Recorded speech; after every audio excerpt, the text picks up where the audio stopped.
Bueno, muy buenas tardes a todos. Bienvenidos a este programa especial, por así decirlo, de análisis de las elecciones de Estados Unidos. Son las 5:06 en España. Buenos días a todos los que están desde América. Queríamos hacer este programa especial, por así decirlo, este encuentro con todos vosotros, porque lo que ha ocurrido en esta última semana creemos que es digno de reseñar, de mencionar, de analizar, no solo por toda la polémica que está surgiendo en torno al posible fraude, sino pues también como continuación del libro que sacamos recientemente de Pandemonium 2, también anticipando un poco lo que podía ocurrir después de estas elecciones.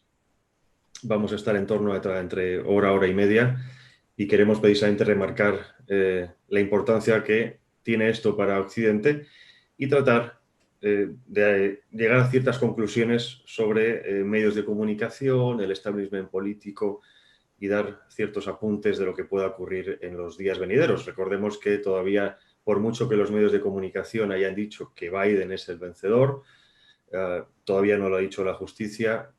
Trump está tranquilo, o al menos se le ve tranquilo. Vamos a ver qué ocurre en los próximos días. Es importante matizar, no sé si visteis todos vosotros, un tuit que salió justo el día de las elecciones del New York Times, un periódico ultraprogresista, en el que admitían que los medios eran los que ponían o decían quién ganaba las elecciones. Lo borraron automáticamente, pero creo que era muy clarificador de lo que estamos viendo.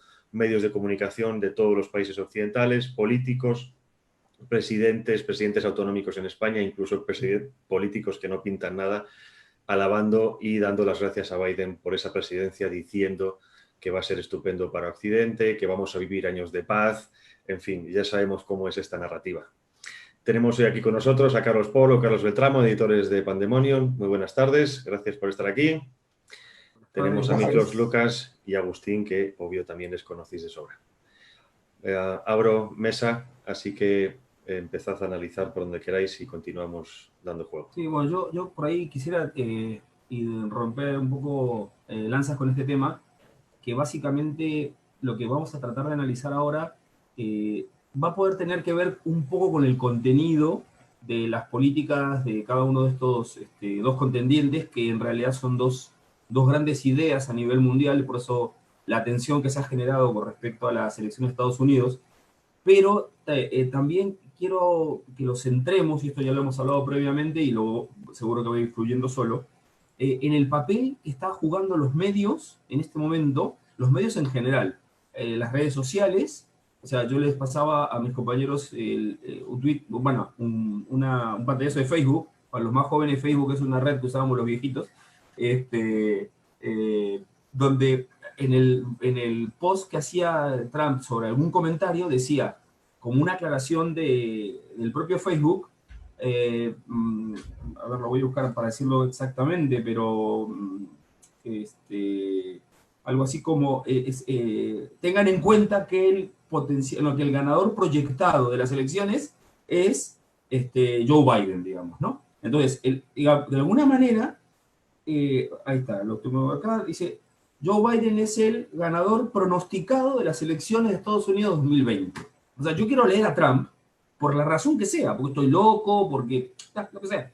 Y ellos me obligan con una información mainstream que no está, digamos, potenciada, digamos, amparada por ninguna instancia legal, sino simplemente por comentarios de otros periódicos, a que yo lea esto continuamente.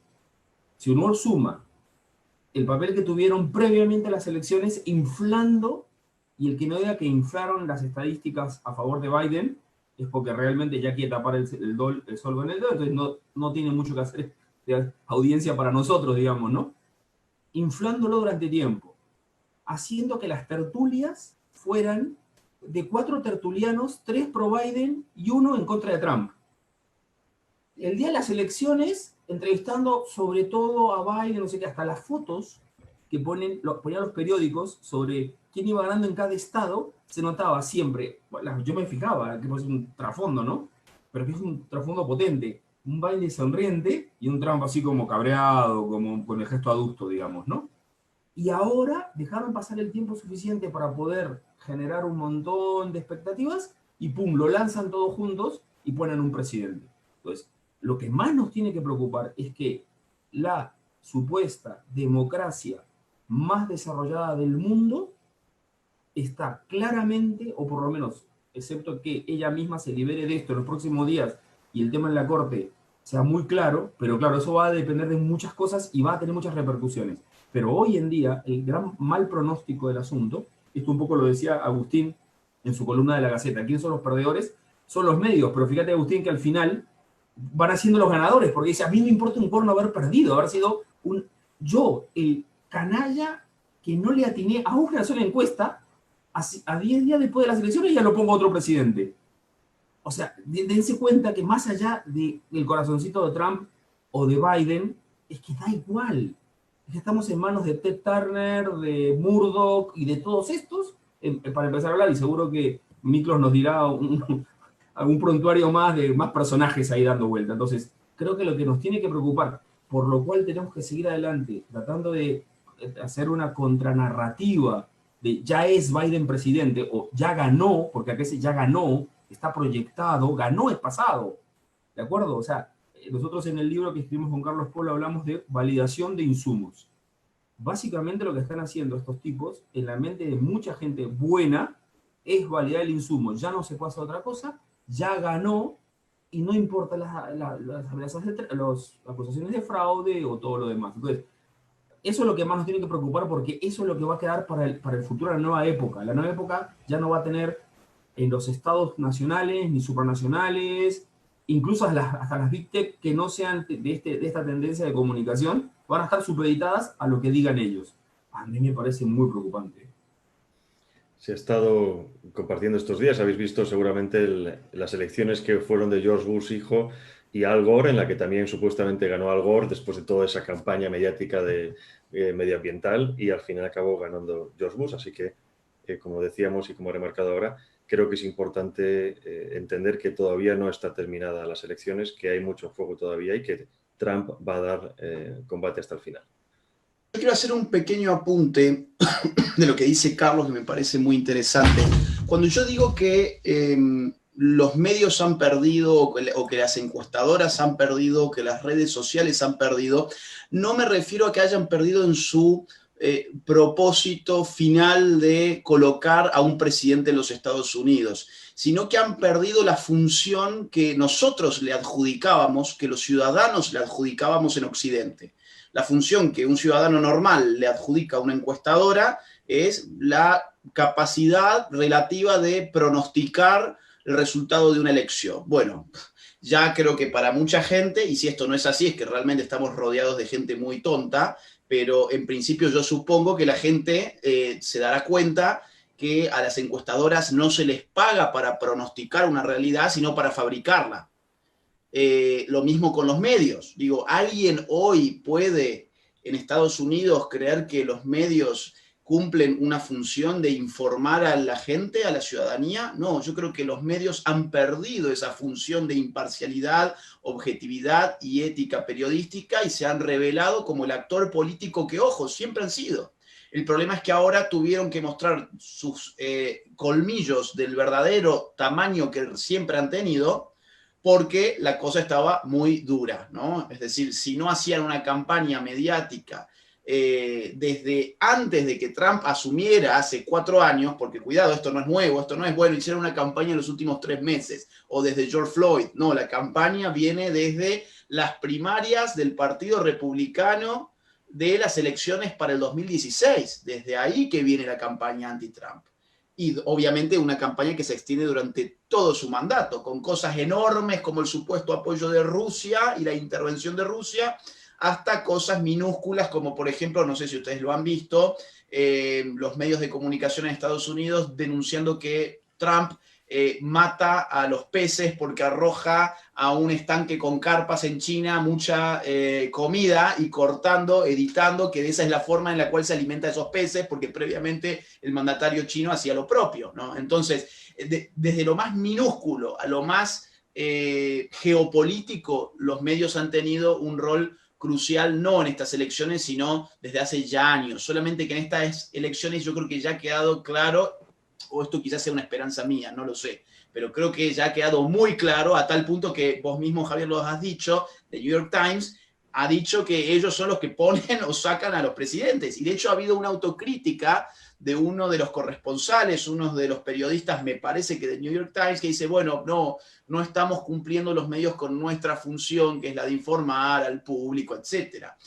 Y lo mismo con las redes sociales, digamos, ¿por qué yo pienso que han perdido las redes sociales? En verdad, a ver, han ganado porque han ganado su propósito final, que era que Trump no ganara las elecciones, pero han perdido desde el punto de vista de que el relato de que las redes sociales son un lugar de libertad, democracia, pluralidad, apertura al debate, bueno, ya todo eso, digo, si alguien lo quiere seguir sosteniendo va a tener graves problemas, porque tenemos un precedente en el cual las redes sociales controlan incluso lo que el presidente de Estados Unidos puede decir o no.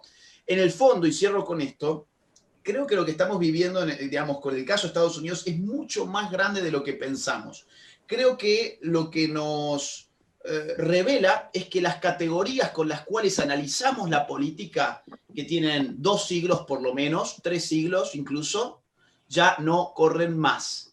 La idea de que nuestras repúblicas tienen 3 poderes, ejecutivo, legislativo, judicial, ya no corre más. La idea de que la ciudadanía a través del voto elige a sus representantes ya no corre más. Nos hemos quedado con las categorías de la Revolución Francesa, que era un periodo histórico en el cual no teníamos internet, no había globalización, no había una estructura internacional de agencias internacionales globalistas, no había multimillonarios controlando ONGs y financiando distintas células, periodistas, grupos, agrupaciones, más formales, menos formales en todo el mundo.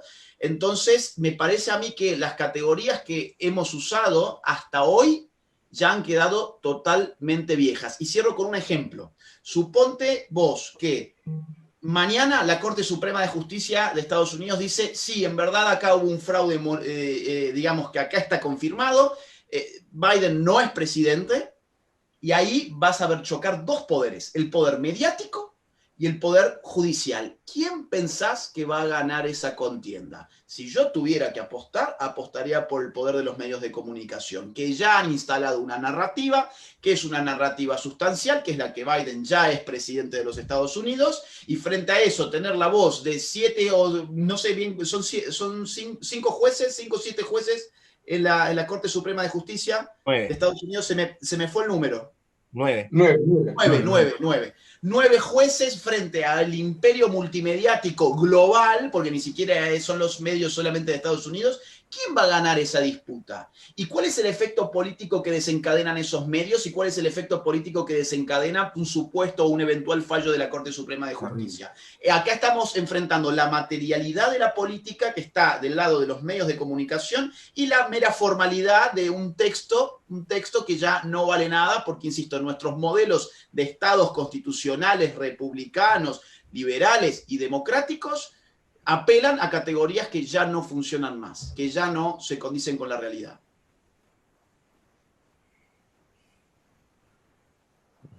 Bueno, entonces... Adelante, Miklo, no sea tímido. No se le escucha. No. No se le escucha a Javier, que está... Dale, Miklo, es todo tuyo. Para seguir con los procedimientos. Gracias, doctor. Bueno, Agustín ha tocado algo que iba a tocar también, pero voy a complementar lo que le ha dicho. Esta idea de estas categorías ideológicas que estábamos utilizando, que efectivamente nacen desde la revolución, incluso antes de la revolución, siglo XVII, tú ya podrías tener categorías de liberales o protoliberalismos. Entender la política como este eje, esta lógica de mercado-estado, cada vez está siendo más irrelevante. No solamente eso, ¿no? Estas categorías que bien había señalado Agustín, el entendimiento de la política como una pugna para ver qué modelo de ordenamiento social va a ser el más beneficioso para toda la sociedad, también se viene abajo, porque cuando ya tú tienes un leviatán de facto, que es este conglomerado, esta élite, ¿no? Este poder tecnocorporativista, como lo definí, ya no necesitas en realidad encontrar soluciones a cómo se va a ordenar la sociedad, porque ellos te van a decir cómo se va a ordenar. Entonces aquí entras a puntos más fundamentales, incluso que son los que yo he venido tratando hace un tiempo ya, esta concepción del ser humano, que creo que va a ser muy, muy importante. mi preocupación viene por el hecho de que lo que también plantea Agustín, que si efectivamente asumimos que la Corte Suprema falla en favor de Trump, yo adelanto desde ya, como bien señaló Agustín, que se van a pasar por el sombrero esa resolución, abiertamente. El compromiso con la victoria es total. Van a ganar sí o sí. Entonces, la única forma que tú tendrías para combatir esa avalancha, ¿no? de etiquetas, esa avalancha, esa narrativa tan potente es pasar a métodos que ya no son democráticos. Y ahí yo tengo un gran temor, en el sentido de que tú vas a tener gente que sí efectivamente va a agachar la cabeza y va a decir, bueno, ya perdimos, tendremos que rezar y Dios nos amparará. Y vas a tener a otros que van a decir, Dios nos amparará y vamos a empuñar armas.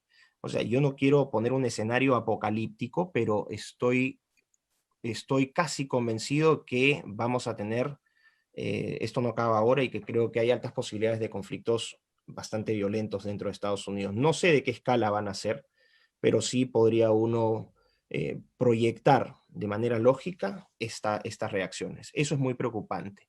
Y lo A ver, otro... Miklos, yo quisiera hacer una aclaración, porque lo que tú dices efectivamente puede ser, de hecho es un análisis perfectamente posible, porque además sería de alguna manera un escalón más de la escalada de violencia que ya estamos viendo por parte de la izquierda de tiempo atrás, algunos de la derecha que están de alguna manera reaccionando, algunos grupúsculos de la derecha efectivamente norteamericana. El otro día me decía un amigo mío que estuvo en la victoria de Trump en el 2016 y que él vio a gente de derecha agrediendo a otros de izquierda, tal, fatal, fatal, pero que quede claro, porque siempre es despistados y ya sabes que en los medios a nosotros nos, digamos, nos encasilla, como nosotros estamos en Corea del Medio y la gente no entiende la Corea del Medio, que digo Corea del Medio porque Pandemonium siempre ha sido un lugar de libertad, ya lo he dicho la otra vez, lo insisto ahora, y no me voy a cansar de decirlo todas las veces, acá puede escribir cualquiera, o sea, desde el más tecnofílico al más tecnofobo y ya está, digamos, ¿no? Y a partir de ahí la gente toma sus decisiones. Que lo que estás diciendo es una proyección que te temes, pero que de ninguna manera nosotros alentamos No, claro, como una solución claro, desde nosotros. O sea, yo sé que es lo que tú dijiste, pero claro. quiero como super señalarlo para que no te editen, no sé cómo decirlo, ¿no? No, No no, te no. tergiversen, ¿de acuerdo? Mira, Aquí el violento, los violentos sabemos que son los otros. Lo hemos visto como precisamente si lo preocupante de este apoyo a Biden, perdón, Miklos, ahora te dejo, es precisamente que todos aquellos que han estado reventando las ciudades, destruyendo Eso negocios, es. matando a personas, son aquellos que ahora son los que se están vendiendo como los que van a pacificar el mundo de manos de Biden. Pura hipocresía, señores. claro, o Miklos. sea, yo no quiero, o sea, que quede absolutamente claro, yo no estoy haciendo un llamado a absolutamente nada, simplemente estoy proyectando una posibilidad que creo que que es altamente probable que ocurra por el grado de polarización que existe en los Estados Unidos, ¿no? De uno y otro lado, por cierto. Sí, sí, sí. Obviamente yo quisiera que eso no ocurra, pero bueno, vamos a ver que ojalá que no ocurra tampoco, pero creo que esa sería una instancia incluso superior a un fallo que no es respetado en la Corte Suprema. Yeah. Y finalmente, algo ya para cerrar, la proyección, que quizás adelante un poco más, que es lo que más temo, es cuando ya tienes el control, el poder absoluto, porque si de algo ha servido este llamado a la victoria de la Asociación de Prensa Extranjera, que ha reemplazado ahora al Colegio Electoral para determinar al ganador de los Estados Unidos, es, como decía Agustín también, que han sacado no solamente todos los colmillos, sino que ya también los tenemos identificados a todos. Aquellos que pasaban también, no solamente desde la prensa, sino especialmente desde la política y desde el poder político superior. Presidentes, primeros ministros, que tú decías, bueno, iban a tomar una actitud de defensa, de prudencia frente a esta situación, pero ahí has visto a los Duque, a los Piñera. Bueno, Piñera ya había una intención de eso, ¿no? Pero Duque, por ejemplo, que más o menos hacía la finta, la calle en Uruguay, ¿no? Mario Abdo en Paraguay, gente que tú dices dicho jamás. Mario Vargas Llosa también apoyó a Biden. Benjamin Netanyahu. Sí, sí. Benjamin Netanyahu. Y desde el aspecto mediático, para que veas esto, no solamente Fox, el New York Post, haciendo llamados. New York Post, que hace poco Ted Cruz salió a defenderlo contra Jack Dorsey de Twitter, el New York Post haciendo un llamado a Trump para que deje de hablar tonterías con la famosa cuestión del fraude. Entonces, cuando tú ves esto y ves esta estandarización, lo que queda claro es que tienes literalmente un pacto. Eso no es otra cosa que un pacto entre las élites, entre tirios y troyanos, donde se va a jugar esta idea de una falsa democracia, mientras que abajo van a estar los subordinados a ese poder. O sea, vas a tener caciques en diferentes países que van a dirigir la cuestión política con fintas de democracia, fintas de procesos electorales, pero lo que llegamos en realidad de facto, lo que le interesa a la mayor parte de la gente es que literalmente vamos a vivir en dictaduras totalitarias en las cuales va a haber esta ilusión de libertad, pero el momento en que tú cruces un poquito la línea y te vuelvas peligroso, desapareces. Así que no lo veo muy positivo. Muchos años nos llevan llamando conspiranoicos a los que hablábamos de contubernio político, económico, financiero. Sí. Y si de algo ha servido, por lo que estabais diciendo de estas elecciones, es para que todo el mundo se quite la careta. El que no quiera ver lo que está ocurriendo, o bien es un fanático, o está pagado, o pertenece a esos grupos de poder. Pero Javier, disculpa, yo en eso sí discrepo un poquito, porque encuentro un sector más, además del, no discrepo en el sentido de que no le quito una coma a lo que has dicho, pero por lo que he podido discutir con algunos amigos que seguro me están mirando porque les interesa saber qué voy a decir, etc. Y gente pensante, gente inteligente que yo respeto un montón, que escucho, es que el discurso mainstream también ha sido comprado. Es decir, yo creo que la última condición de todo el entramado que ha escrito Miklos y que tú estabas enumerando ahora, y que me parece que numéricamente es mayor, fíjate, es todo aquel sector al cual el priming, para que el público entienda, el priming es una figura psicológica que en política se está usando muchísimo, que es cuando yo, por ejemplo, si eres chiquito, yo te empiezo a decir, los negros se comen a los blancos, los negros se comen a los blancos, los negros se comen a los blancos, pa. Cuando creces un poquito, ves un negro y te da miedo, sientes miedo.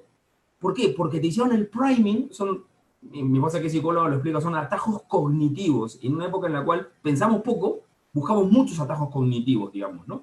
Entonces, y eso es, a ver, este priming que les acabo de mencionar es la raíz del racismo, por ejemplo, digamos. Un ejemplo, con la violencia de género con los hombres, te llevan diciendo años por ejemplo, que somos asesinos en potencia y al fin y al cabo... Es un ejercicio de priming, es más difícil, ¿por qué? Porque la realidad te dice que hay muchos hombres alrededor de esas mujeres que no son tan malos, entonces es muy contrafáctico. Pero en el caso de Trump, que no lo ves todos los días, que no puedes desayunar con él y decir, efectivamente me están mintiendo, este no es tan malo, porque está allá en Washington o donde sea, ¿no? Es que les han dicho a un montón de gente, y además hay que reconocer que efectivamente el muchacho colabora con la maniobra, entre comillas, porque salta por aquí con alguna cosa destemplada. Dicho sea de paso, nosotros no somos trampistas, ni mucho menos, y le criticamos un montón de formas y algunas decisiones, porque efectivamente tenemos la libertad de hacerlo, pero con eso, más todo el priming, hace que la gente primero lo deteste, afectivo, ¿ok? La sensación, él debe perder porque es un maldito, ¿ok? Y luego complete razones para detestarlo, ¿de acuerdo? O sea, no es que primero veo 1, 2, 3, 4, 5 razones y mi conclusión es que este maldito se tiene que ir, sino es, este maldito se tiene que ir por esto. El orden de los factores no es irrelevante, es muy relevante, porque eso nos ubica en algo que nosotros conversamos con Carlos Polo en uno de los libros, la dictadura del capricho emocional. O sea, te das cuenta, cuando discutes a fondo con esta gente, le preguntas, bueno, ¿y por qué Trump es todo lo que tú dices? Primero te das cuenta que le tienen un detestar completo y después lo rellenan. Y el problema es que hoy se llama Trump, mañana se va a llamar católicos, pasado mañana se va a llamar cualquier opositor. Es decir, esto es muy manipulable porque es irracional. Entonces esta gente no está ni pagada ni abducida, simplemente de buena fe cree, y aparte pues yo lo estoy viendo en las redes, que hace bien. Sin embargo, creo que no están raspando al fondo, que es lo que queremos hacer en este directo. Cuando hablo de fanático me refiero a la persona que cree por voluntad o la que cree por comedura de cabeza, ¿no? Y ahí es donde, un ejemplo, ayer publicaba Ignacio Aguado, vicepresidente de la Comunidad de Madrid, un tuit diciendo, ahora Biden va a llegar momentos de paz para el mundo, y ponía una foto de Obama, que en 2 legislaturas ha invadido 7 países. El presidente que más bombas ha lanzado bajo su mandato. Eso es el fanatismo al que me hablo. Es decir, independientemente de los datos que tengamos, que lo sabemos, o al menos los que lo buscamos, la gente quiere creer lo que quiere creer. Ese es el problema. Se ha creado esa nueva religión a base de machacar en medios de comunicación. Guerra es paz, esclavitud es libertad, etcétera, etcétera. Sí, sí, sí, 1984. Yo quería volver al primer ejemplo que dio Javier sobre el tweet que borró New York Times, ¿no? Porque cuando dicen los medios de comunicación son los que declaramos el vencedor de unas elecciones, como que tuvieron un acto fallido, ¿no?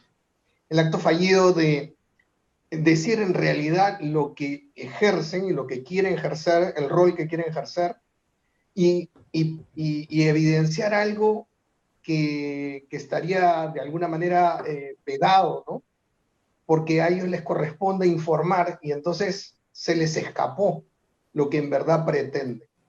Y esto viene a colación porque, como ya de alguna manera lo han dicho, es toda una confabulación para sembrar una idea en gente que ya le han sembrado el sentimiento, como dijo Carlos, este priming en contra de Trump, y al cual le sueltan una serie de argumentos, y mucha gente, a mí también me ha pasado, entre ayer, antes de ayer, hoy día en la mañana, mucha gente que no debería tener alguna antipatía. Total, Estados Unidos nos queda un poco lejos de Sudamérica, pero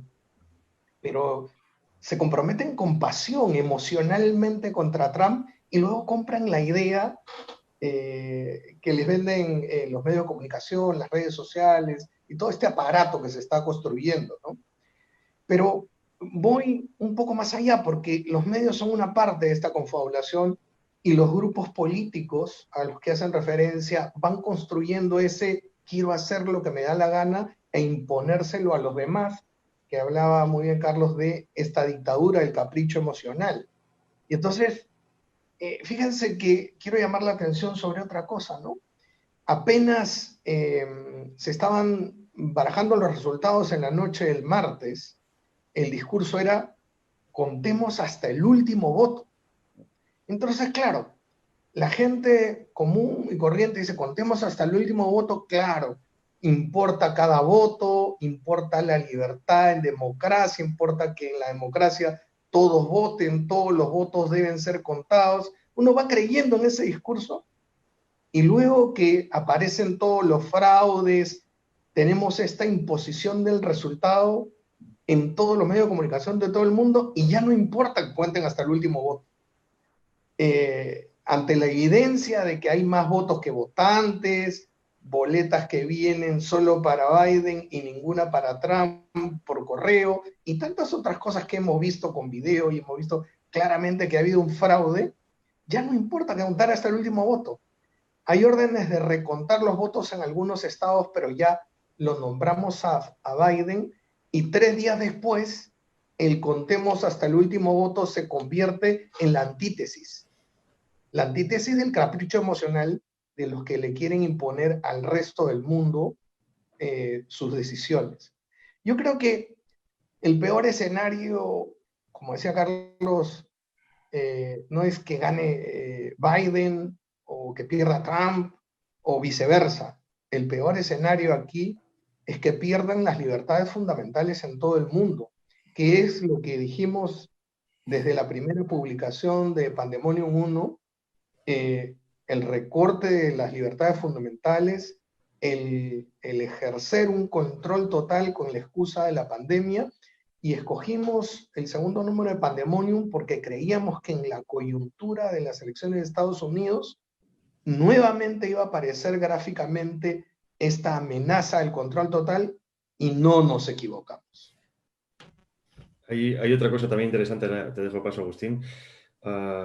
Pase lo que pase, el problema de todo esto, de esta batalla judicial, es que de alguna manera también han conseguido los demócratas un win-win. Ellos han antepuesto, como decías, el priming, es decir, nosotros ya somos los vencedores. Si ahora por la justicia nos arrebatan esta victoria, los otros, o sea, pase lo que pase, Trump tendría quizá un segundo mandato bastante complicado, porque le llamarían de ilegal o injusto, en fin, todo este tipo de ataques que servirían también para minarlo.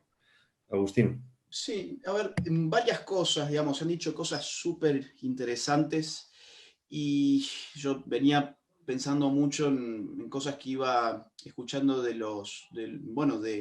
ustedes, ¿no? Acá hay que también poner en juego cómo se construye un voto. porque a veces pensamos que los votos es algo que está dado, ¿no? Es algo que cayó de un árbol. El voto es algo que está en el interior de uno, entonces uno va y lo mete dentro de una urna. Y esto no es así. Es decir, las democracias, por ejemplo, en Argentina, hace bastante tiempo, la democracia tenía un problema. ¿Cuál era ese problema? Que, por ejemplo, los dueños de las tierras a sus campesinos les indicaban cómo tenían que votar y se cercioraban de que votaran en ese sentido porque el voto era cantado. Entonces ahí, bueno, sí, había un voto, pero había una construcción del voto que iba contra la libertad de aquellos que estaban votando. Entonces, ¿cuál fue la solución en ese momento? Voto secreto. De esa manera se, digamos, atacaba o se miniaturizaba el poder de aquellos que tenían poder económico sobre otras personas para indicarles cómo tenían que votar. Hoy ese poder económico no es el que nos manda a nosotros a votar, es decir, un jefe de tu empresa no va a venir a decirte, mira, vos tenés que votar por X o por Y. No, hoy tenés otro tipo de poder que es el que sí te dice cómo tenés que votar, que son los medios de comunicación que están haciendo las veces de la oligarquía de otros tiempos. No hay democracia en el mundo, lo que hay son oligarquías que tienen a sus élites en los medios de comunicación que hacen la construcción del voto social. Tanto es así que recién Polo dice, bueno, había mucha gente que estaba contenta por Biden y me hacía acordar recién a un amigo mío que ayer había puesto en sus redes sociales algo bueno, esto es un día maravilloso porque ganó Biden. Y yo le pregunté, no públicamente, sino, digamos, por chat privado, le digo, ¿y vos qué es lo que te gustó de Biden? No, me gusta porque pierde Trump. Ajá. ¿Y cuál parte de la agenda de Trump es la que no te gusta? ¿Y cuál es la parte de la agenda de Biden que, por comparación, ves que es más favorable? Y no conocía ninguna plataforma. No conocía ninguna política pública de Trump, no conocía las propuestas de Trump, nada sobre el gobierno de Trump, solamente tenía, no, bueno, pero pasa que en los Estados Unidos están matando a los negros, mirá George Floyd. Perdón, ¿en qué estado mataron a George Floyd? ¿Un estado que controlaba la gente de Trump o que controlaban los demócratas, por empezar? O sea, hay gente que realmente, digamos, la han lobotomizado, le han metido un chip y realmente le manejan las emociones. Emociones que no están fundadas en absolutamente nada.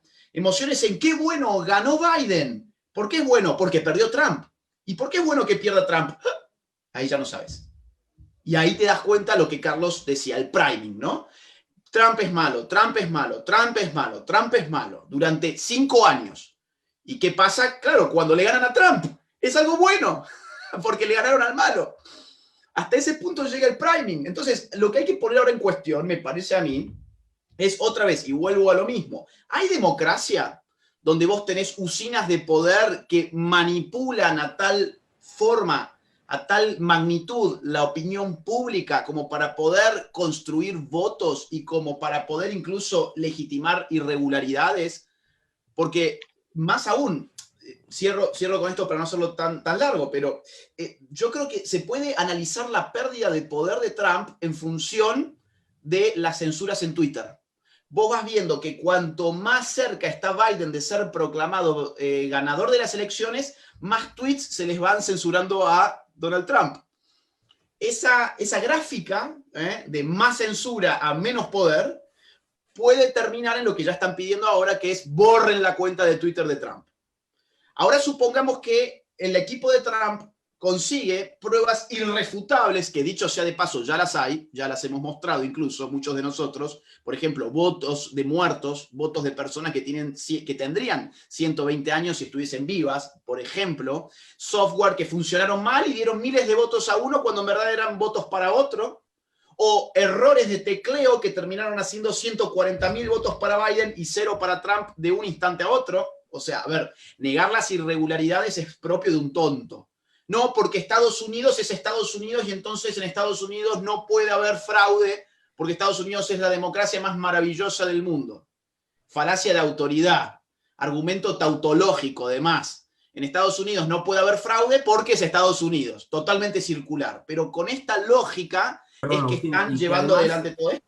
Y que además los demócratas se dedicaron 4 años a decir que Estados Unidos era el peor sistema democrático por haber permitido que ganara Trump y dejando influir a Rusia y a Irán en esas elecciones. O sea, esos mismos, sin haber habido un cambio sustancial en la política electoral, en los procedimientos, ahora te argumentan que es imposible, como te dijo Fonseca el otro día online, dicho sea de paso, y me voy a sacar el clavo de decirlo, canal de Fonseca que tiene como opening una burla a Trump. Entonces, Tirando bombas o algo evidentemente, así, ¿no? Tirando bombas. él tira una bomba de sí. su boca, explota y le explota a él, digamos, ¿no? Que tienen todo el derecho del mundo de burlarse, pero luego no pueden hablar de imparcialidad. Pero quiero decir que de alguna manera es un cambio de ritmo orwelliano completamente. Ahora desplegamos las banderas y Eurasia ya no es el enemigo, sino es América o lo que sea, y cambia el discurso. Sobre que es importante ampliarlo, ¿no?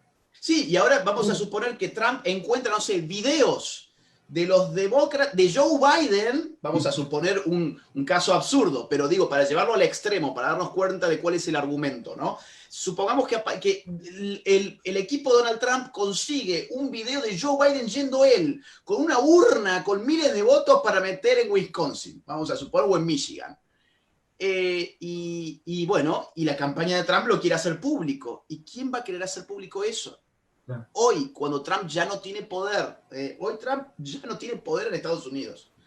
Y para mí, función de eso es ver cómo se comportan las redes sociales con la censura descarada sobre sus cuentas. Entonces, ese video lo subiste a Twitter y Twitter en una décima de segundo te borró el video. Supongamos que Miklos justo en esa décima de segundo estuvo atento y lo descargó y dijo, lo voy a subir en mi YouTube. Lo sube en su YouTube, su canal de YouTube desaparece. No, y lo voy a subir en mi Facebook, desapareció. Entonces, digo, acá hay una forma muy fácil de controlar la opinión pública que es borrando de los medios de comunicación lo que no te gusta, por ejemplo, que votaron muertos, totalmente confirmable en las bases de datos oficiales del estado de Michigan, por ejemplo, digamos, y poniendo, mientras borras eso, pones en la pantalla, ganó Joe Biden y Kamala Harris es lo mejor del mundo porque es negra, asiática, de familia inmigrante y mujer. La interseccionalidad a full es lo mejor del mundo. Y ya está, y vas a tener ahí a todos los primados festejando porque perdió el malo y ganó el bueno. Así de simple. Aquí yo creo que tres apuntes. Da un segundito, yo creo que Pablo, te Estados dejo. Unidos tiene la oportunidad en este momento, la oportunidad de analizar a profundidad el fraude, castigarlo, reforzar la democracia respetando los votos y respetando los resultados verdaderos de las elecciones, o sucumbirá a esta prepotencia desesperada que hemos visto de los medios y de otros actores sociales por imponer algo que no es.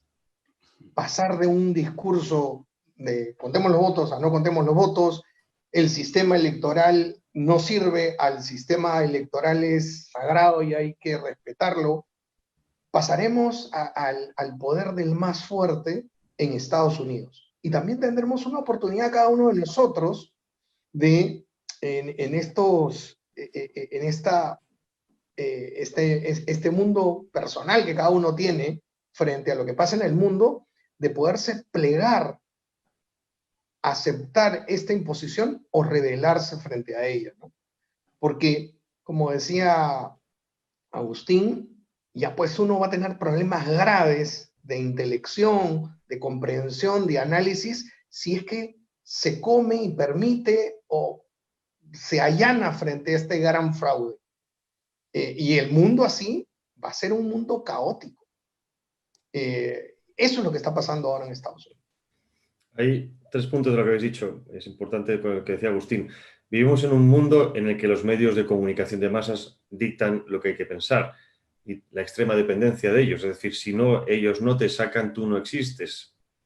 También, y cuanto más repiten la realidad, más se hace realidad la realidad, valga la redundancia, que es lo que dicen del priming. Después, hemos constatado que lo importante no es el qué, es el quién. Es decir, Ellos pueden hacer todo porque lo hacen en nombre de la democracia, de la igualdad de género, del feminismo, del ecologismo, pero si tú lo haces exactamente por otros valores, eso no puede permitirse. Después había un intelectual español, republicano, trevijano, que se ponía en duda el sistema, siempre. Además, la pregunta básica que decía es, ¿una democracia tiene que tener separación de poderes? Si no hay separación de poderes, no hay democracia. Yo creo que es una pregunta que nos permite empezar a hablar a partir de ahora de que no hay democracia. Dejemos de utilizar, al menos yo es lo que quiero hacer, no dejemos de hablar de democracia, no existe. El momento en que hay un contubernio político, mediático, financiero que ocupa todos los puestos de poder, se acabó la democracia. No hay independencia judicial, no hay independencia legislativa y no hay independencia ejecutiva. Y luego no hay independencia mediática. Si no hay esas cuatro cosas, yo creo que la democracia en sí es una palabra prostituida y vacía de contenido. Varias cosas que mencionar. Con respecto al priming que hablaba Carlos, efectivamente eso es real. Pero esa gente que está sometida al priming no es la gente que está arriba. No es la gente que está arriba. A eso me refiero. Las élites saben perfectamente bien cómo estamos. El priming es para la masa de gente buena, pero profundamente ingenua, profundamente ignorante. Algunos, hay un volumen de gente también que es ingenua y también es poco limitada, ¿no? Porque a pesar de toda la evidencia tampoco se atreven a ir un poco más allá, o tendrías que ser cómplice, o tendrías que ser abiertamente cómplice, que es esta cúpula. Ahora, con lo que habla, complementando lo que decía Agustín con respecto a la construcción del voto, el ataque, aquí también se ve, esto no ha sido un esfuerzo de esta elección y de 4 años, sino que ha sido un esfuerzo de ya años, de más de una década, construyendo, en realidad deconstruyendo a la niñez y a la juventud, castrándola de todo tipo de pensamiento crítico, de análisis, ¿no? de vivir el mundo, de vivir la realidad del mundo real, gradualmente transportarla hacia la virtualidad, ¿no? Donde lo que es real es lo que te pone el titular. Y esa es una manera muy difícil. Cuando tú tienes eso y tratas de combatir eso, cuando ya está engranado en el cerebro de esta gente, es muy, muy complicado.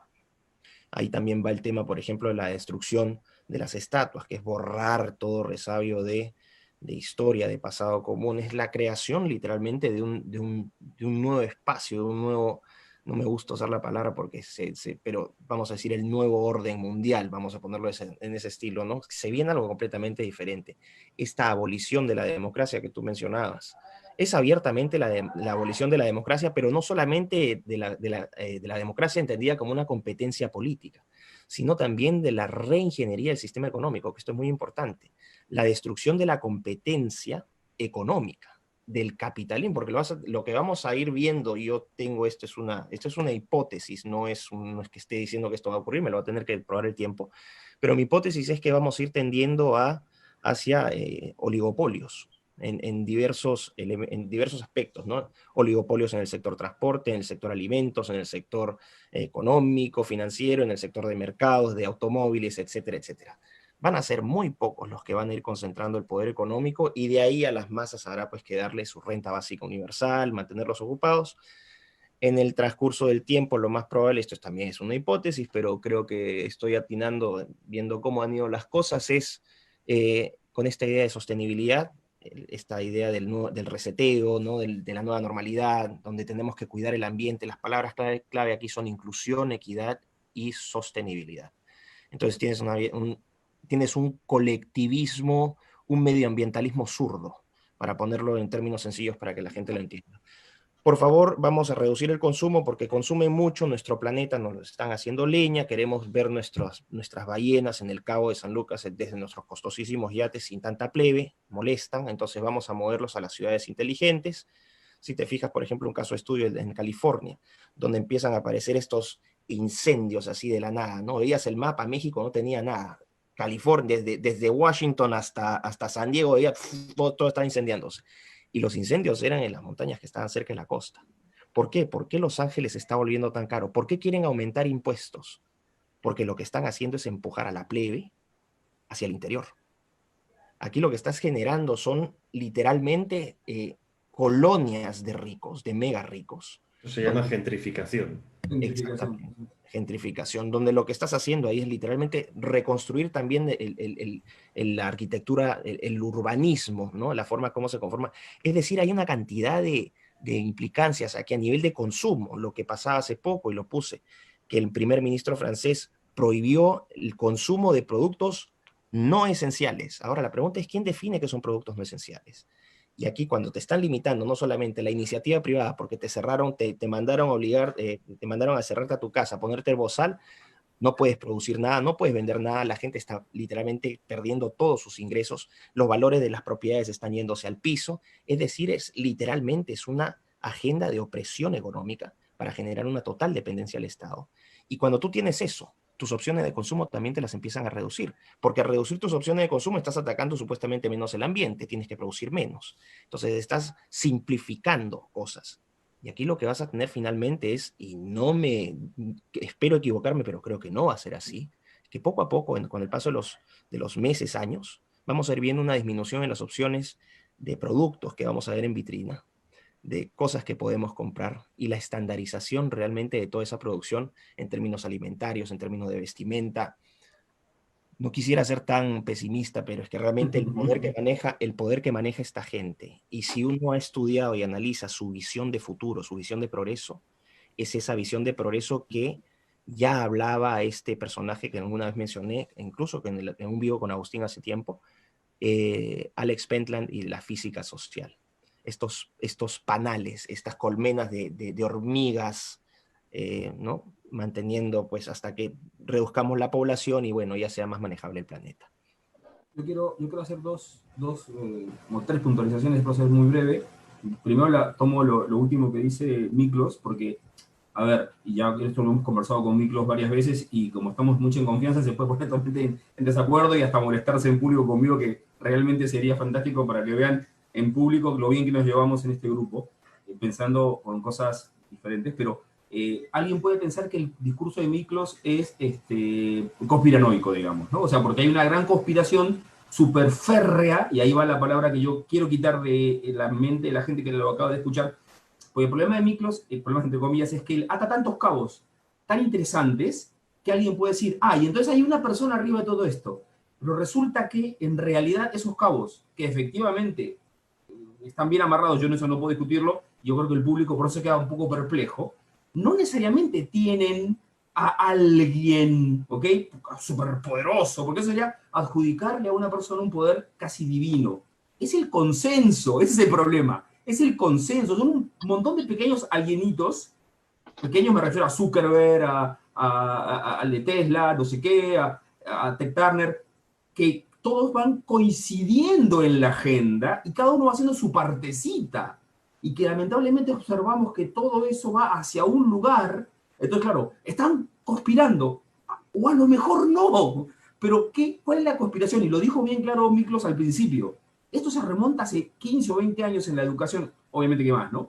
Pero cuando tú le metes a esa gente en la cabeza esas ideas, cuando son chiquitos, acuérdense de la película Inception, que a Carlos Polo le gusta mucho usar en sus cursos, luego cuando son grandes, casi por arte de magia, y literalmente es casi por arte de magia, sin haberse juntado necesariamente alrededor de una mesa, y es la parte que yo a los conspiranoicos sí les critico, que establecen relaciones humanas que a lo mejor no son reales y no son necesarias para explicar lo que está pasando, porque esos consensos son previos, porque se les han metido unos valores que les hacen irse hacia esos lados, y entonces evidentemente por eso los vemos todos más o menos armónicos, y por eso ahí voy a mi segundo punto, porque puede sonar un poquito desesperanzador lo que dice Miklos.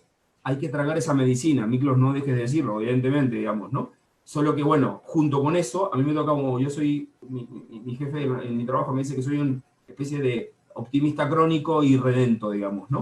O sea, ¿cuál va a ser la gran cura? Y eso, por eso escribimos Pandemonium 2 y seguiremos con Pandemonium, pues es la cura. Que nosotros lo entendamos, que existe ese consenso progre, ¿no? Del que habla Juan Manuel de Prada, la matriz progre, también ha hablado Agustín en algún video coincidiendo con de Prada, y que la podemos destruir porque es una pompa de jabón. ¿Y cómo la podemos destruir? Con educación, ¿ok? Con hacer razonar a la gente, con razonar nosotros, con informarnos, y con este activismo que puede hacerse más complejo. ¿Por qué? Porque como la naturaleza humana reclama la libertad por sí misma, imaginemos que todo lo de Miklos se cumple en poco tiempo. ¿Ustedes creen cuánto tiempo durará? ¿Cuánto tiempo duró el imperio nazi de los 1000 años. ¿Cuánto tiempo duró el comunismo? O sea, quiere decir, llega un punto en que la gente, ok, hay generaciones destruidas de mártires en el medio, pero llega un punto en que la gente se resiste. Y entonces nosotros, ¿qué cosa optimista podemos decir? Todavía podemos ir rompiendo estas vallas y decir, pensemos en libertad, eduquémonos en la exigencia de la libertad. Y además, tomando en cuenta que todo el tiempo cambió, empezar a razonar. Una de las ideas de Pandemonium es darle lugar a la gente para que piense. Yo le digo a todos los que están aquí, vale, está bien criticar lo malo, ahora tenemos que empezar con las nuevas reglas de juego a pensar cosas buenas, como hicieron los católicos franceses de la Revolución Francesa, y hacía todas las revoluciones, los mismos rusos, Solzhenitsyn, o sea, quiero decir, gente que vaya pensando en la salida, que la hay, digamos, ¿no? Yo creo personalmente que sí. Y finalmente, para que lo que le quede claro a la gente que por ahí no sé si con todas estas palabras puede estar un poco confundida. El proceso electoral en Estados Unidos no ha terminado. Hablaba, por ejemplo, Agustín de muertos votantes o no, pero hay un video dando vueltas de una fiscal de justicia en actividad que dice que tiene pruebas de 14.000 inscripciones en una de las ciudades de Pensilvania, que son de muertos. ¿Okay? Gente nacida antes de 1901 y tal, dice, no nos consta que hayan votado, pero sí están habilitadas para votar porque recibieron la cédula y pidieron en ausencia, en muerte, esto, digamos, ¿no? Entonces significa que el sistema tiene que recontar todo eso, digamos, ¿no? Va a ser muy difícil frente a la tremenda ola, y yo creo que, y con eso termino, ellos se han apurado en mencionar a Biden y podemos tener una esperanza en esto. ¿Por qué se apuran? A costa de ponerse en un conflicto con la Corte Suprema, ¿por qué se apuran a investir a Biden desde los medios? Una hipótesis plausible es porque se dieron cuenta que las pruebas de fraude pueden ser tan fuertes que si se esperaban un poco, nunca lo nombrarían. Entonces ahora ellos han plantado el conflicto, y bien lo explicó, no me acuerdo quién de ustedes, que efectivamente ahora ponen la pelota del otro lado. Ya Biden es presidente por voluntad popular y ustedes, miserables republicanos, que encima son la élite maldita, nos lo quieren robar. ¿Ok? Entonces, otra vez, guerra de relatos y otra vez, ¿cuál es la solución? Para la gente que nos oiga, no creerse todo lo de los medios, en lo posible no. Yo no tengo televisión y vivo más feliz que mis vecinos. Entre la pandemia y esto, vivo más feliz. Y esperar a ver los resultados. Solo una cosa respecto a lo que decía Miklos. No es una hipótesis, es un hecho. Si nos vamos a las páginas oficiales del Foro Económico Mundial, en las que tienen exactamente detallado cómo va a ser ese resateo financiero político del mundo, exactamente, perfectamente detallado. No es que dejen nada al azar, está perfectamente detallado. Ingeniería social, ingeniería económica, ingeniería política, ingeniería medioambiental, ingeniería científica. Todo perfectamente enlazado, está en su página del Foro Económico Mundial. Claro. Y eso es Biden. Eso es Biden. Biden no es derechos LGTB porque sí, ni más aborto, no. Eso, porque hay un plan detrás, lo que llaman Agenda Global 2030. Eso es Biden y eso es contra lo que estaba luchando Trump. Eso es exacto. Por eso yo uso la palabra hipótesis para, de alguna manera, ir de la mano de lo que decía Carlos. O sea, y tampoco tú puedes afirmarlo hasta que se materialice algo. O sea, no tengas la evidencia concreta, tú no puedes decir está probado. Por lo tanto, manejas una hipótesis. Pero como tú bien dices, ¿no? Este tema de la cuarta revolución industrial, el tema del gran reseteo, la nueva normalidad, y tú vas viendo cómo no solamente el Foro Económico Mundial, ojo, porque estas políticas de cuarta revolución industrial también se están implementando en los diferentes gobiernos. Ve que están hablando en los ministerios de comercio, en los ministerios de economía, en los ministerios del medio ambiente. Se está alineando la agenda a todo este plan que es un plan y una política pública global que es la cuarta revolución industrial. Pero como tú dices, lo que pasa es, y con esto la gente lo que hace es rechaza esta idea por una cuestión natural. Nadie quiere visualizar un futuro de esta naturaleza. Es un rechazo natural. Lo segundo es una ignorancia porque desconocen lo que uno está hablando y la primera reacción es, como no lo conocen, creen que es falso. Está escrito en documentos como tú planteabas. Así que quisiera pensar, y con esto termino, el problema es que la forma como hacemos política y cómo nos interactuamos como las personas también, cómo estamos interactuando ahora en ambiente de virtualidad, hay un problema con eso. Que ahora ya no necesitan meterte a la cárcel, no necesitan guardarte, no necesitan matarte. Ahora lo que ocurre es un asesinato digital. Literalmente, si te mantienen confinado, te matan digitalmente cerrándote tus cuentas. Ahí tocando lo que decía Agustín, exacto. Y con esto le cedo el paso a Agustín. Es muy difícil hacer pelea así, porque cuando ya te asesinan digitalmente, literalmente desapareciste del mundo, porque el mundo ya no está en la realidad, el mundo está en la virtualidad. Yo quería, digamos, sumar algo entre la opción optimista de Carlos, digamos, y el pesimismo de Miklos. El realismo, el realismo. Sí. Pero yo creo que ambas posturas son perfectas, digo, porque acá no hay nada que tenga que ver con las conspiraciones. O mejor dicho, de acuerdo a cómo entendamos qué es una conspiración. ¿De dónde viene conspiración? Bueno, viene de, digamos, el prefijo con, que denota unión, y el verbo en latín spirare, que es aspirar. O sea, aspirar en la unión. Nos unimos aspirando o respirando juntos, ¿no? Eso es lo que significa. Otro level. Si esto es así, entonces la política está hecha de conspiraciones. Cuidado. Es que la política es conspiración. La política es un unirse aspirando juntos a algo. Ahora, la política es conspiración desde ese punto de vista. Ahora, cuando nos acusan de que nosotros estamos elucubrando teorías de la conspiración, lo que presuponen son dos cosas.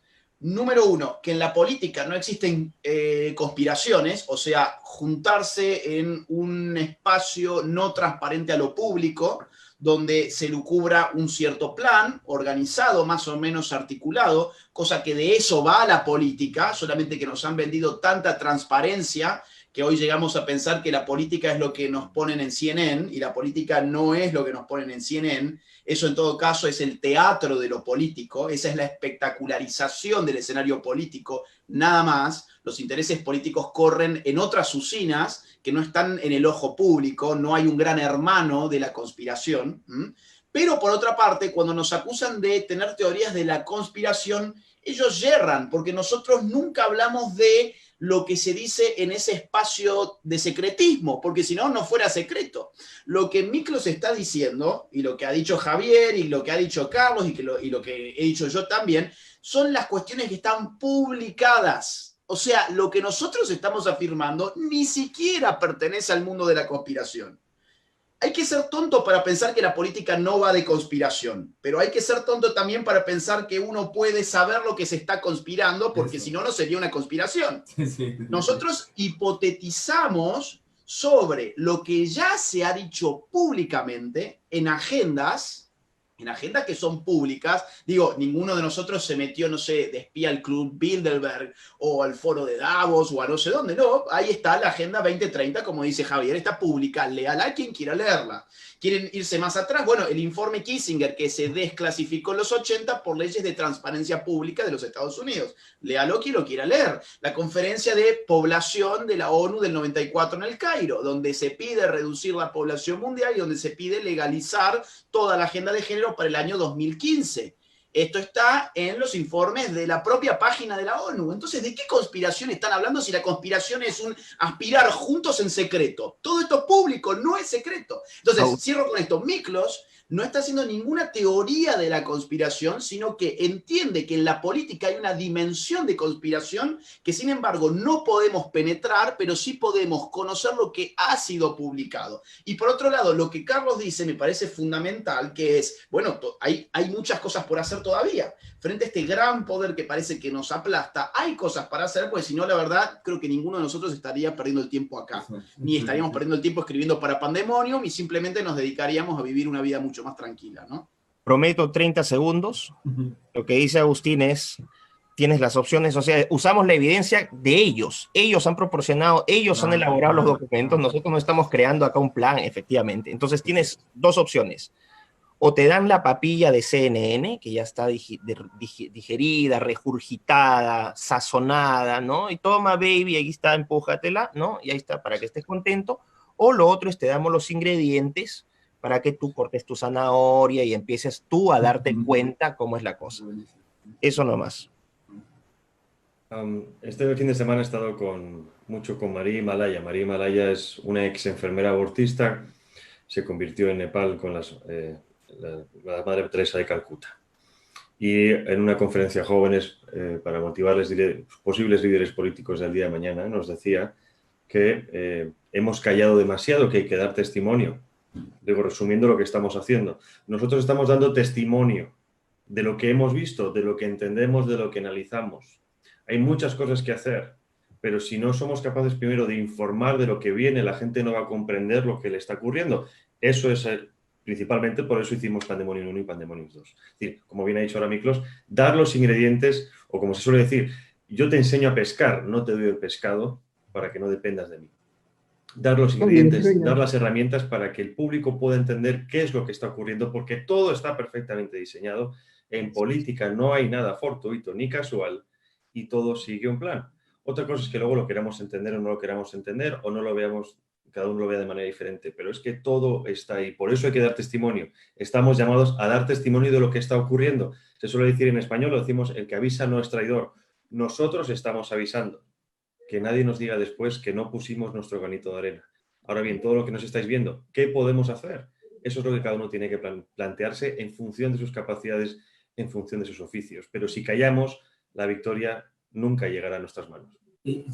Quiero justo agarrar lo que estás diciendo y completarlo un poquito más, y con eso yo cierro mi intervención. En política, o sea, tú dices, está todo planeado, de acuerdísimo, suscribo, porque efectivamente, si no, serían unos ineptos los políticos que se lanzan sin planes y solemos criticarlos. Para bien o para mal, está todo planeado. Pero también en política existe el cisne negro, aquel factor supuestamente imposible que suele, y la expresión cisne negro se crea para justamente dar aquel tipo que se sale, o aquel efecto o evento que se sale de la norma y que luego altera la norma. Entonces, lo que estamos haciendo es invitarlos a hacer el cisne negro de este siglo. El cine negro imposible, o sea, es imposible que con tanta manipulación mediática, exista gente pensante que se atreva, ¿no?, a ser independiente en su pensamiento. Pues nosotros somos los cines negros. Y la teoría del cine negro dice que efectivamente a partir de los cines negros se empiezan las transformaciones positivas del mundo, para bien o para mal. Nosotros queremos ser cines negros pensantes a mediano plazo, porque al corto plazo va a ser bastante duro, ya Miklos lo ha comentado, no digo más nada, pero si nosotros somos el cine negro, somos ese reservorio hacia adelante. Y por eso Pandemonium 1, Pandemonium 2, que les vamos a dejar, ahí va Javier, lo va, y todos los que cuelguen esto lo van a poner aquí en la descripción para que se lo puedan bajar, y todo lo que podamos hacer de lugares de libertad para hacer ese cine negro y cambiar esos planes que, aunque estén perfectos, acuérdense, 12 pescadores, que eran 11 en realidad, incultos, se comieron un imperio, no sé si recuerdan, ¿no? O sea, que también podemos volver a eso, y quien crea que ahora esto es mucho más abarcante que aquel otro imperio, es que no es tu historia. O sea, estamos casi en la misma situación, con lo cual ánimo a todos para esto, que el camino es muy bonito hacia adelante y que mucho se puede hacer. Carlos Polo. Sí, yo quiero cerrar diciendo de que lo primero que tenemos que hacer luego del análisis pesimista y optimista en base a los hechos que analizamos, lo primero que tenemos que hacer es rebelarnos frente a esta imposición mediática que cree ya haber cerrado declarando ganador a Biden. Me parece una prepotencia sobre la cual un hecho de salud es imponer el imperio de la razón y decir, oye, no está terminado. Y ojalá que no esté terminado por el bien del mundo, por el bien de la democracia, por el bien de las libertades fundamentales. El primer ejercicio que creo que nos toca hacer en este fin de semana es rebelarnos frente a esa imposición. ¿Algo más queréis decir? No, yo cerrar. No, Agustín, adelante si quieres cerrar. 20 segundos. Si gana Biden va a haber una presión muy fuerte de las agendas que ya conocemos en Hispanoamérica. Digo porque la gente que nos escucha no es de Australia o de Nueva Zelanda, son de países de Hispanoamérica. Entonces, preparen sus dientes, preparen sus garras, porque lo que se viene va a estar duro y va a haber que dar batalla. Eso nada más. Acá nadie tiene que bajar los brazos, esto no es el fin del mundo, no es el apocalipsis, acá no hay nada que haya terminado porque la política es una batalla constante, perpetua, sin límites de tiempo, y bueno, habrá que armarse, en todo caso, si es del caso que tendremos a Biden como presidente, habrá que armarse para defender ahora nuestros países del neocolonialismo imperialista de los Estados Unidos, y hay que empezar a usar esos términos que también los ha usado la izquierda y que hoy en verdad lo está usando el poder global sobre nuestros países para imponer sus agendas. USAID, por ejemplo, la cantidad de dinero que va a empezar a bajar para nuestros países para financiar, por ejemplo, agendas de género va a ser terrible. YPF con sus tentáculos sobre Hispanoamérica para extender su negocio del aborto. Y así sucesivamente sabemos que va a venir una ofensiva muy, muy, muy fuerte contra nuestros países, pero ahí estaremos nosotros para brindar la batalla que es necesaria dar. Perdona, YPF, que ya ha felicitado a Biden, por cierto. Qué novedad. Bueno, complementar lo que dijo Agustín, Carlitos, Carlos Beltramo también, tú, que esta no es una, todo el mundo dice, pero estos locos. La gente realmente no entiende lo mucho que uno se juega con esto. Cuando uno está al frente dicen, lo sigue un montón de gente, qué lindo debe ser eso. No, al contrario, a medida que te sigue más gente, más presión tienes. Agustín lo debe saber muy bien. La cantidad de agresiones, la cantidad de hostigamiento, los seguimientos, las investigaciones, el descrédito, el cierre de puertas, el cierre de oportunidades. Vienen los progres a decir que nosotros estamos haciendo esto por plata. Ellos son los que se llenan los bolsillos de dinero, y justamente eso es lo que nosotros estamos denunciando, que ese dinero que estos sujetos se llenan en los bolsillos, que vayan a la gente para educarla, para que tengan una mejor calidad de vida. Eso es lo que queremos. Nosotros estamos en el lado difícil, nosotros estamos en el lado de los rebeldes. O sea, aquí está Chewbacca, aquí está Citripio, aquí está Han Solo, Luke Skywalker, la princesa Leia también, están todos aquí, ¿no? Y los Ewoks también, por cierto. Y estamos dando una batalla súper complicada. Entonces, con lo que decía Carlitos Beltramo, efectivamente, y lo que decía Agustín, quizás esta lucha sea de largo aliento y el inicio del gobierno de Biden sea el inicio de una época bastante difícil. Y quizás nosotros no nos toque disfrutar de momentos tan agradables por el resto de nuestra vida. Puede ser posible. Pero eso no quita que no dejemos de dar la batalla, porque si en algún momento, ¿qué va a ocurrir? Porque la historia es cíclica y estos sujetos que se creen hoy dioses, en algún momento van a caer porque no hay imperio eterno, que en algún momento, quizás más adelante, se pueda recordar por lo menos que hubo un grupo de gente, no solamente nosotros, sino los millones de personas que a las que llegamos y que escuchamos, que nos escuchan, que no agacharon la cabeza, que no agacharon el hombro y que siguieron dando pelea por todo lo que creen y por todo lo que sienten que vale la pena dar lucha. Niklos, ahora que pones un ejemplo para millennials, voy a poner otro. Te lo ponía el otro día en Twitter. Walking Dead, ¿no? Estamos a las puertas de un apocalipsis zombie, solo que los gobiernos no han caído, es global y apoya a los zombies. Lo digo para que la gente, estos jóvenes, entiendan a quién votan cuando están votando a algunas ciertas personas. Así que nada, muchas gracias Carlos Polo, Carlos Beltramo, Agustín, Niklos. Gracias a todos los que estáis aquí escuchándonos. Como bien han dicho, estaremos aquí para seguir analizando lo que ocurra. No ha terminado todo esto, ni mucho menos. La batalla continúa, es eterna y hay que dar testimonio, porque si nos callamos ya hemos perdido. Nosotros seguimos haciendo Pandemonium. Ustedes, los que están huyendo, lancen a todo el mundo, viralícenlo, por eso es gratis. Para los que creen que sacamos dinero de ahí, es gratis, no cobra nada, pero eso es nuestro granito de arena en este tema. Entonces, vamos a dejarle los enlaces aquí abajo en la descripción para que se lo puedan bajar, y mándelo por WhatsApp, mándelo por todas las redes para que la gente lo lea y se informe. Muy bien, muchas gracias. Hasta pronto. Chao. Este video, al igual que todo mi trabajo, es posible gracias a las colaboraciones económicas, libres y voluntarias que estoy recibiendo a través del sistema de Patreon. Gracias a todos los donantes. Y si vos valorás mi trabajo, te invito a que puedas colaborar también conmigo en esta batalla cultural a través del sistema de Patreon. El link está en la descripción de este mismo video.